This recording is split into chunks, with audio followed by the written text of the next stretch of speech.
Hello and welcome to Healthy Living. I'm Dr. Donald Pelto and I have Dr. Frank Domino here today. He's a family medicine doctor and he's also a teacher and professor at the UMass Medical School. And today we are talking about a wonderful, exciting topic of obesity and weight loss. So Frank, thank you for coming. Don, thank you so much for having me and thanks for choosing this topic to cover. Yeah, this is kind of a topic that's very close to heart for you, right? Yes, I think in all of healthcare, helping people lose weight is one of the most important things I can do to help people, and it's become such a huge problem nationally, if not internationally, that everyone should learn a few new skills on how to take better care of themselves. Yeah, and that's what we're going to try to do today is maybe define a little bit of obesity and then give them some real practical skills that the audience can learn from. Sure, I'm happy to help. So let's start. What is the cause of obesity? Well, there's a long answer and a short answer. The short answer is back in the 1970s, how we got food and started eating in the United States changed dramatically. Post-World War II and around the end of the Vietnam War, we encouraged farming in a very different way than we had in the U.S. And as we feed much of the world, how we farm affected the rest of the world, but it affected here first. So if you look at obesity rates in the U.S., they actually began climbing back in the late 70s and have been climbing ever since. Most of that comes from adding easy access to low quality, high calorie foods. Okay. So like sugars and starches, carbohydrates, things like that? Much of the sugars and starches, as well as inexpensive and often harmful oils. So the two big changes in farming were to change how we grew corn and what we use that corn for. Okay. And that's where your high fructose corn syrup comes from, and much of the corn that went to feeding cattle. And the other area was with regard to soy and soybeans and soybean oil. And you probably know this, lots of people have trouble with soy and soy products, and they became ubiquitous. They became in every food by the mid-1980s. And so it was this very inexpensive, very satisfying food that was carbohydrate rich as well as oil rich, and people ate it. It was also a sign that as a society, we were doing okay. Even our low-income folks were affluent enough to afford this high-calorie, low-quality food.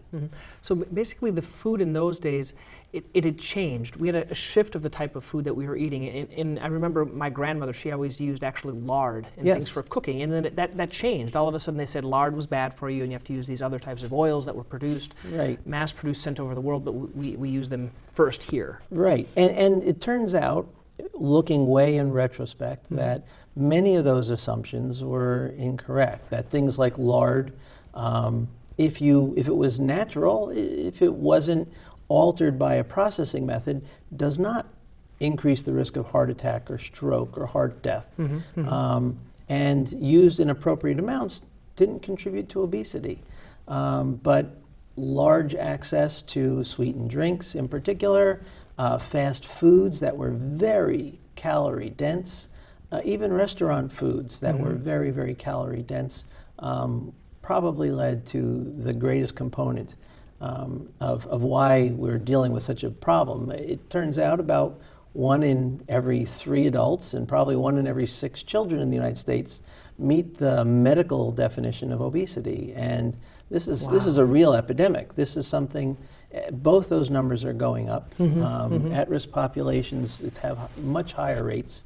And for the first time in the 20th century, from the 20th century forward, we've actually had the life expectancy of generations start to diminish, largely because of what's going on with obesity.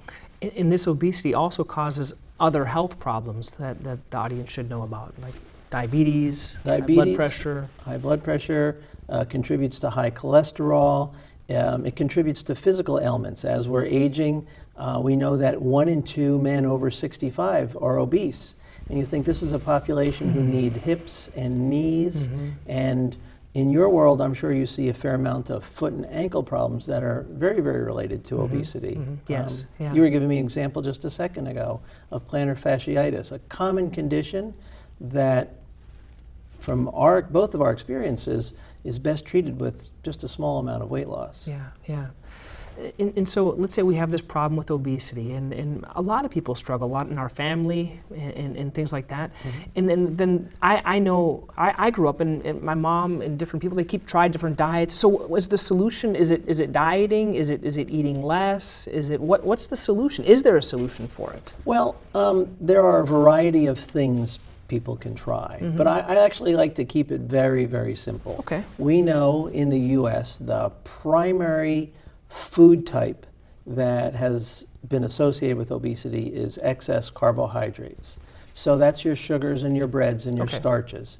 And you think, well, a slice of bread's no big deal, and a sandwich with 2 slices of bread. But actually, if you have a sandwich with some protein on it and some cheese on it and some lettuce on it, easily more than half the calories are going to come from those 2 slices of bread. Okay. And people think, oh, I used low-fat mayonnaise, or I used 1 slice of turkey instead of 2, and those are the wrong assumptions. It still makes most of the calories coming from that carbohydrate. So the first thing I try to encourage people to do is look at what they're doing on a daily basis and see if you can identify excess breads and sugars and sweets and try to reduce them a little bit. So we take the category of, let's say, carbohydrates, which would be breads, sugars, sweets, different things like that, and pick that one, and let's try to reduce that. Right. Do you just you say, okay, no more bread? Is that what you should do, or? Well, not normally, unless people have pretty severe illness. If they've been diagnosed with type 2 diabetes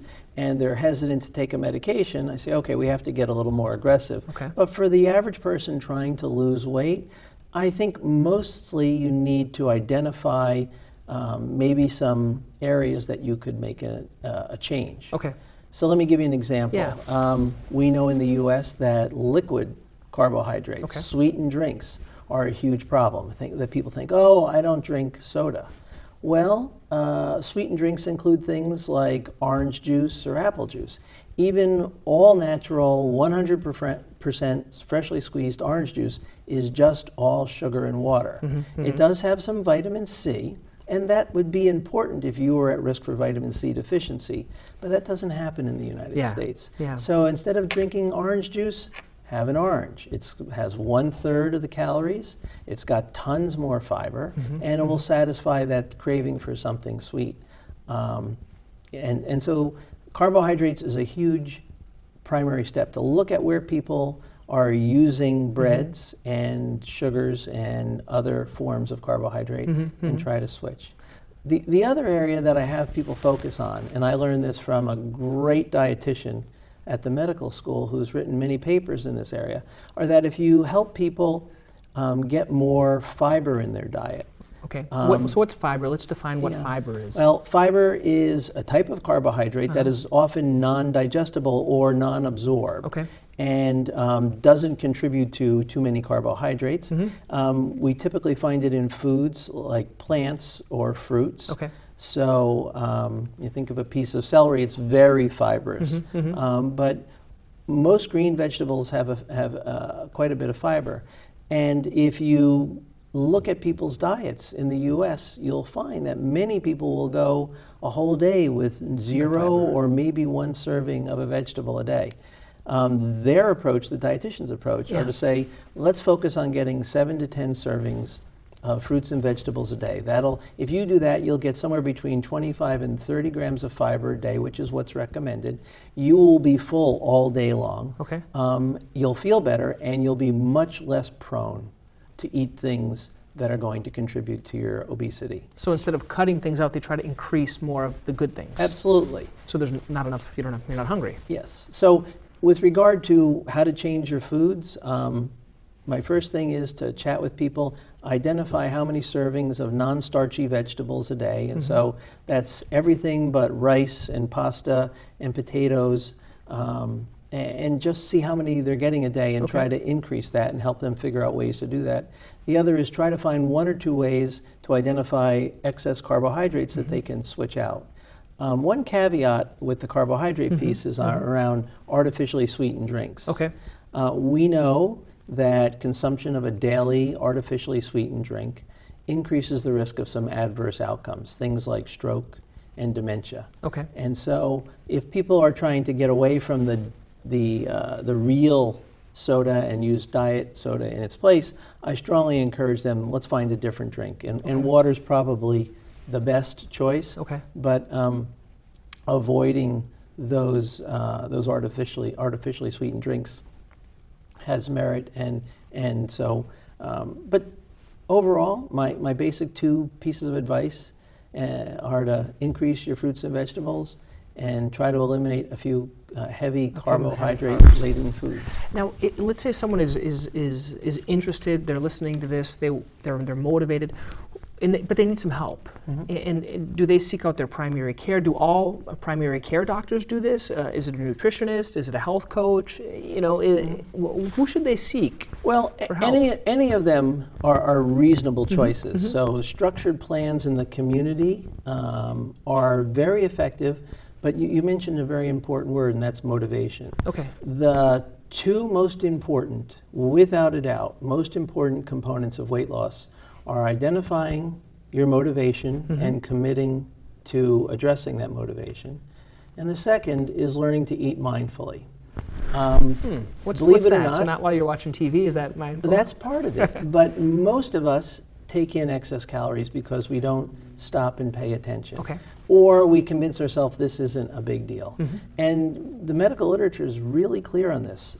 Helping people improve their mindfulness with regard to eating is the single most important thing for long-term weight loss. So let's give them some examples of Sure. how you can be mindful. All right, so,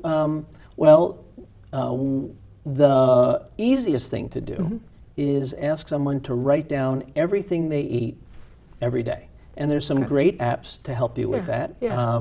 MyFitnessPal or a variety of other ones are available that will just help you track what you eat. But an index card and writing it down every single day will help you, because the next time you see that donut or that cookie, you might say to yourself, oh, I have to write that down. That's a mindfulness tool.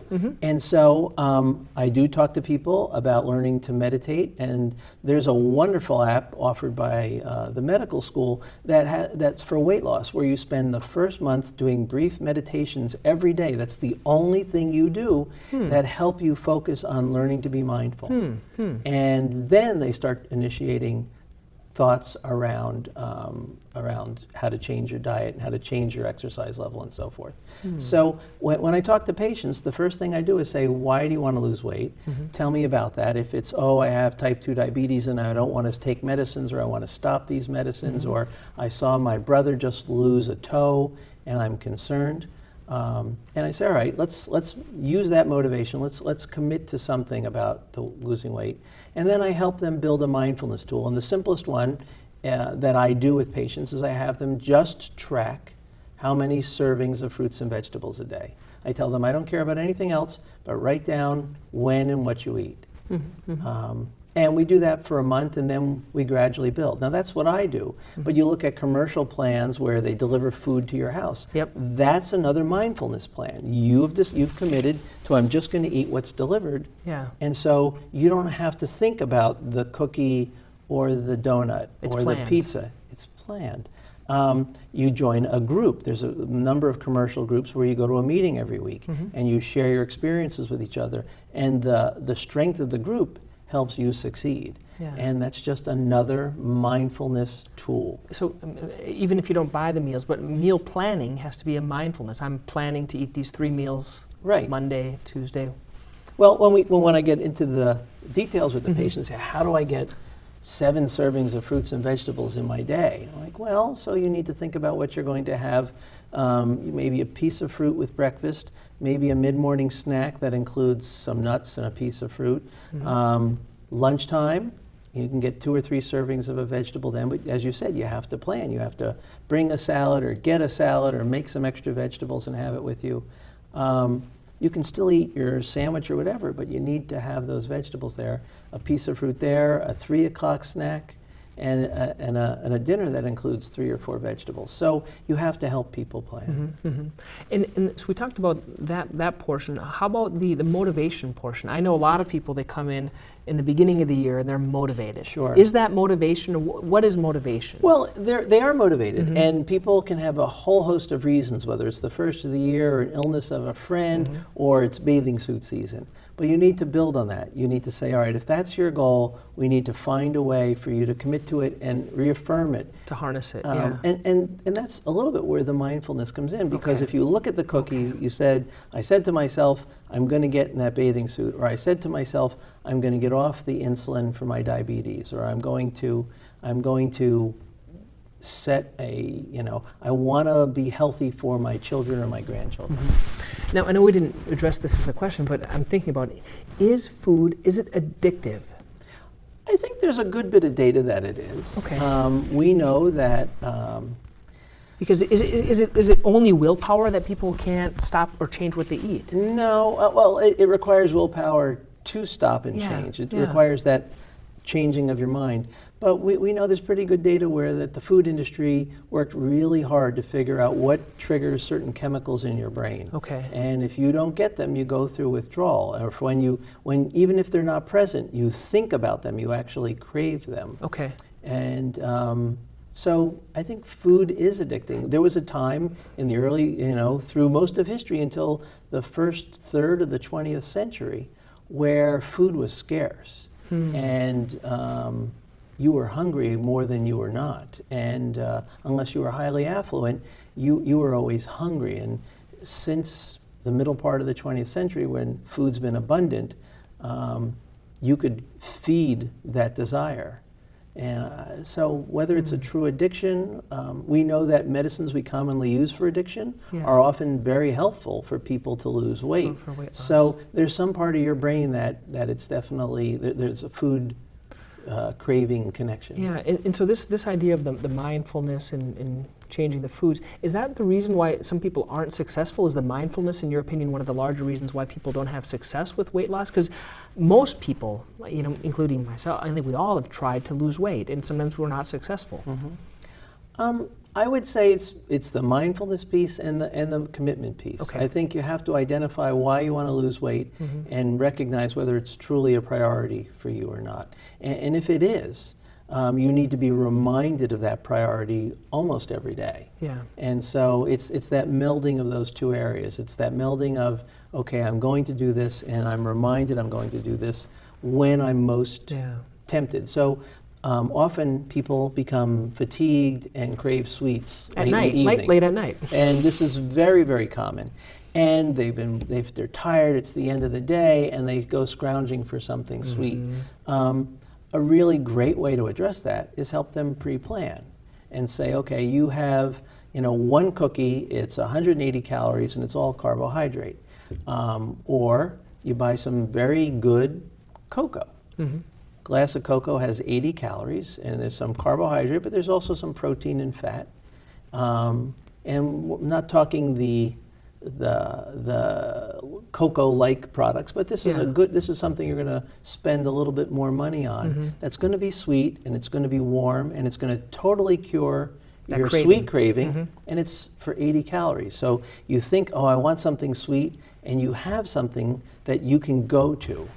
And so I do think when people fail at losing weight, they don't always stay committed, and they don't necessarily do that little bit of mental work to address, to commit to their change. Yeah, so I think a lot of times what happens is they're good for a week or two, and then they maybe eat some cookies instead of cocoa or something else, and then they get down on themselves and I'm just going to give up. Right. Oh, absolutely. Instead That's of learning very from common. it, okay, I did this. What would I do next time? Right.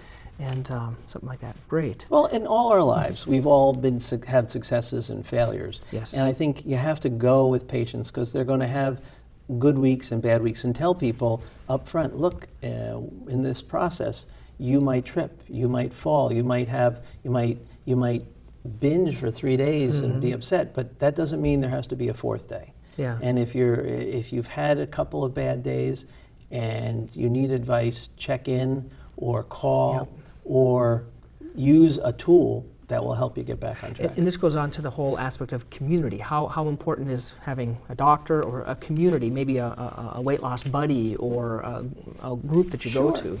And the Joslin Clinic has an app that they use that is just all about social media and weight loss. And so you don't even have to go to a meeting. You've got this peer group that you communicate with digitally. We know that there's some good behavioral data that says you behave like the 5 people you interact with the most. And so if you're at it, I grew up in a very first generation Italian family, and food was everything. It was, you had to eat breakfast as a family, and someone had a baby and everyone baked, and someone died and everyone cooked. And food was everything. And if you didn't have seconds or even thirds, people were offended. And so it wasn't surprising that everyone in my family had a weight issue, had a weight problem. And it took me a while to realize that if I put myself in a different environment, I will change my behavior. And so if you're a family that are all struggling with their weight, you've got to figure, you can't get rid of your family, you've got to figure out how to get everybody on board to change their behavior. That's great. That's great. Now we're going to go and talk about some actual tips that the listeners can hear, and some techniques. We talked about some here. Let's start with food preparation in advance. Any ideas on how this can work or that works well? Well, I like to tell people, I like to hear what they like to eat and then give them suggestions. So I remind people that instant oatmeal is not better than 3 pieces of toast or a bagel. On the other hand, if you like oatmeal, make real oatmeal. It takes 20 minutes to cook, even less in the microwave, and you can do it in a slow cooker. But if you like oatmeal, don't use instant. And if you want to add something, because of the sugar, is that why? Well, just because instant oatmeal is instant because all the fiber's been taken out. And so you get more fiber by making it. And then if you want to add a teaspoon of sugar or a teaspoon of honey, go ahead. That's going to be far less than what they've added. You want to cut up a piece of fresh fruit, that's great. Those are good breakfasts. I do recommend that everybody plan a 10 and 2 snack. Of some protein, some fat, and some carbohydrate. And so I typically suggest 10 almonds, 20 pistachios, walnuts, and a piece of fruit. Just do it every day at 10 and 2. This way you're getting in some fiber, you're getting in some fat and some protein. People often will go 2-3 meals a day without protein, and they'll have pizza for dinner and grilled cheese for lunch and oatmeal for breakfast, and they've had no protein in their diet, and they can't figure out why they can't lose weight. And in particular that protein at every meal is critical. And so I do talk about finding ways to get extra fruits and vegetables at work, which is hard. Bringing a little box with stuff, a little lunch box. Pack ahead, and it's really not much of a challenge once you get over it. If you're making broccoli for dinner tonight, make twice as much and take the rest. If you're going to roast vegetables, roast a big pan of them and do it. I even talk about things like vegetable juices. They're very low calorie, and you can drink them. An 8-ounce glass often has 50 calories. It is mostly carbohydrate, but it's mostly fiber. And that fiber is not going to have any influence on your weight gain. Like a vegetable smoothie or something like that. You can make or just even a commercial one. But I would be very careful because many of them are made with added components. And all you want is, there's a brand or two that everyone knows that's just vegetable cocktail. And it's just ground up vegetables, and go with that for lunch. And for dinner, I always tell people, this is your chance to make a really, people are always hesitant to spend money on food, especially if you're on a tight budget.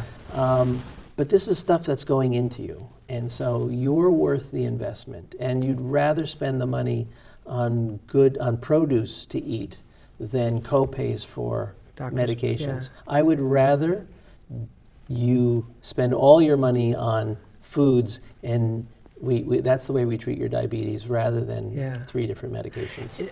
Organic, non-organic, does it matter? So organic's more expensive. Organic's more expensive, and there is a small case for it in some ways possibly being better. But if you're on any sort of restrictive budget, I'd much rather you buy plain old vegetables that are non-organic and eat them rather than spend a great deal of money on one vegetable and then fill in with bad foods. Bad food. But it's a great question. Yeah, yeah. So I think we talked a little bit about the emotional eating. We talked some apps. Any other apps that you want to tell them about? There are. There's a couple that I really like. I mentioned MyFitnessPal. Add to Lose is an app that was made by the medical school that just focuses on mindfulness. It just counts fruits and vegetable servings as well as 2 or 3 other things. Eat Right Now is that mindfulness one that's just focused on eating properly, but is a month-long course on helping you rethink how you approach eating. Wow. And Healthy Nations is the app that the Jocelyn Clinic uses in their weight loss program. That's awesome. And they're going to be starting a program out here in Shrewsbury in the next couple months. Really great. Those are probably the ones that I recommend the most. Apps are great. There's 100 of them out there. But if you're more of a paper and pencil person, just take an index card every day and write down everything. That, I promise you, if you make that one change, if everyone just made that one change to write down everything they eat every day, I promise you they'd lose weight. Yeah, that's a great one. Yeah. And then the final kind of discussion, we've been talking a lot about prepping food, how that can have a place, apps, that's all with what we take in. Is there a role for medications in weight loss? Well, I'm someone who was very skeptical about medications about 8 years ago. I felt like, the medical research around it was good, but it was small and old. And so I was hesitant to. And then I realized that if I had a patient with type 2 diabetes, I was treating them with 1 or 2 oral medicines. They were on at least 1, if not 2, blood pressure medicines. They were on a cholesterol medicine. And if they weren't coming along, I was adding insulin. And most of the medicines that we use help people gain weight. Okay. As a side effect of the medication. As a side medication. effect, yeah. Insulin in particular, its main goal is to help you take in more calories than your body may need. And so it brings your A1C down, which we focused on for many years. Yeah. And we realized all we did was make people heavier, and actually we didn't help them live any longer. They developed more complications, including blindness, kidney failure, foot disease, and so forth. So the real trend over the last few years is to stop using those medicines and to focus a great deal more on diabetes medicines that will help people lose weight. If you don't have diabetes, but you look like you're trending that way, or if you've got arthritis and may need a knee replacement, or you have high blood pressure that's hard to control, I would much rather use a weight loss medicine to help you lose weight rather than a blood pressure medicine. Because if I can get your weight down just 5%, so think about someone who's 250 pounds, that's 12 pounds. If I can help a patient lose 12 pounds in a year, I can have a better impact on their long-term health than taking 2 medications. That's a small amount. So the FDA's approved 3 new drugs in the last few years for weight loss. Okay. They're all of varying degree of effectiveness, but they all work pretty well. And 2 of the 3 are combination medicines, where the medicines that you combine are generic. So you can take them at a very low copay. And so I use those medicines all the time. Okay. The third medicine is very expensive, and some insurances don't pay for it. It's an injection. But all 3 can be highly effective, but nothing works unless you have a really strong commitment to losing weight and you eat in a more mindful manner. But as far as medications, they're terrific, and I use them every day. Is it forever that they're on them, like any other medication, or is it for a period of time? Well, it depends how successful people have been. If they lose enough weight so that they fall out of the obese category and their risk factors change, I might change the medications to a lower dose or eliminate one of the 2 combinations just to keep them at bay. And if they start gaining weight back or having trouble, work with them again. Because most people who've gained weight took many years to get there.